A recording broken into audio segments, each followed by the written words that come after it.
Global initiatives like the 2030 Agenda for Sustainable Development find their true impact when they are translated into action at the grassroots by local actors.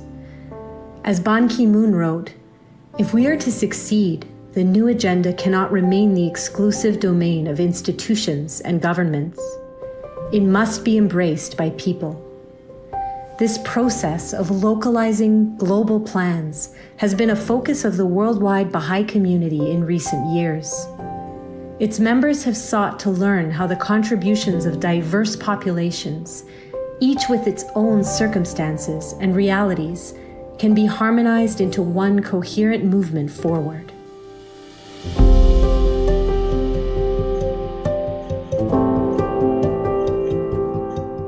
So if we want to think about an irrepressible movement, I guess an example is how the human body grows. How that growth takes place, how different cells in the body learns its own responsibility and then applies it for the continued health of the body. The same way, in the community, every individual, every member of the community, every institution has to learn what are those responsibilities and role each one has to play, and contributing to that vision for a healthy body, a healthy community, and advancing civilization. And where we see this happening, there is complete joy in the community. There is complete joy of the people as well.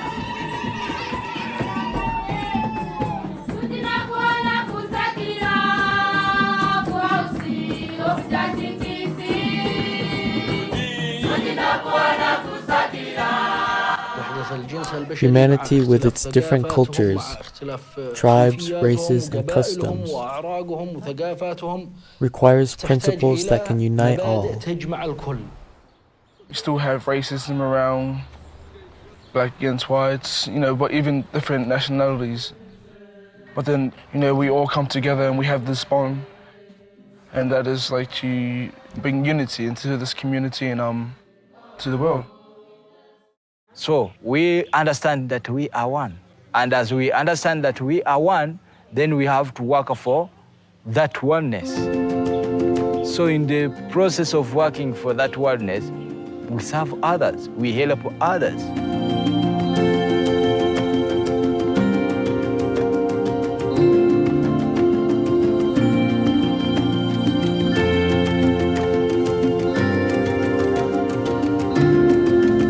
The community is always concerned about the development of spiritual and material aspects.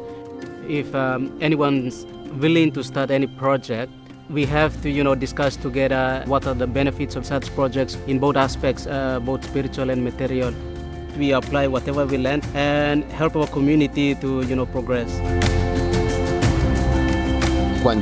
When a group rises and starts making some changes in their behavior, in the way they interact with each other, in how they speak, in how they serve others, in their aspirations and in their purpose of life, you suddenly see the culture of that community begin to change.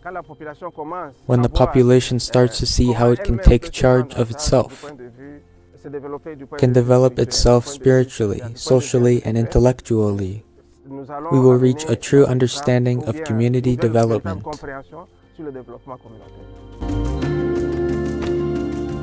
Around the world, Baha'is are learning about translating principles they believe in, such as the oneness of humankind or the centrality of selfless service to others, into action at the local level. These efforts, like those of the United Nations, are most effective when local communities are embraced, not simply as executors of plans, but as capable partners in a shared process of learning and exploration. Change, be it swift or hard-won, flows neither from a formulatic approach nor from random activity. It proceeds to the rhythm of action, reflection, and consultation, and is propelled by plans that are the fruit of experience. Okay, so from the weeds that we've picked, what are the names of these species? You can even tell us. The farmers donate their local seed, and we plant them here, and we start with the local community, so that there's no over-dependence on certified seed. So these people are seeing here, the promoters in agriculture. So for us, we believe in theory and practice. There's various types of socioeconomic development efforts, from very simple, small scale, all the way up to more complex and sophisticated activities. One of the most prominent examples are from junior youth groups, where groups of young people are studying certain materials and they look around their community and they see, well, what can we do to carry out some concrete actions to help our community to advance? Language Cafe is an idea that came from the junior youth program. Considering that the junior youth from ages 11 to 15 are enrolled in school and have quickly learned the local language, they are able to serve their elders. And the people who have difficulty learning the language, both women and men share the same responsibility for the progress of society. And the results we are achieving belong to all of us, not only to our village, but to the whole world and all nations.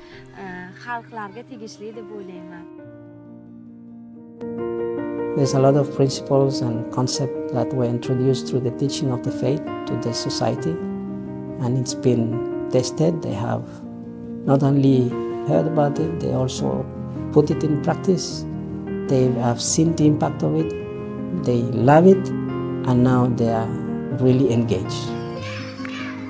One of the nature of human beings is to be together, to learn together and strive for excellence together.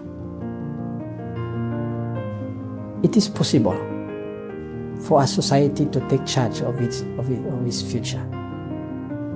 But it starts with 2 or 3 friends to learn about some interesting principle and then explore about the meanings and insights of those principles and keep learning and generating their body of knowledge, make it grow to a certain level that will actually permit the change that they would like.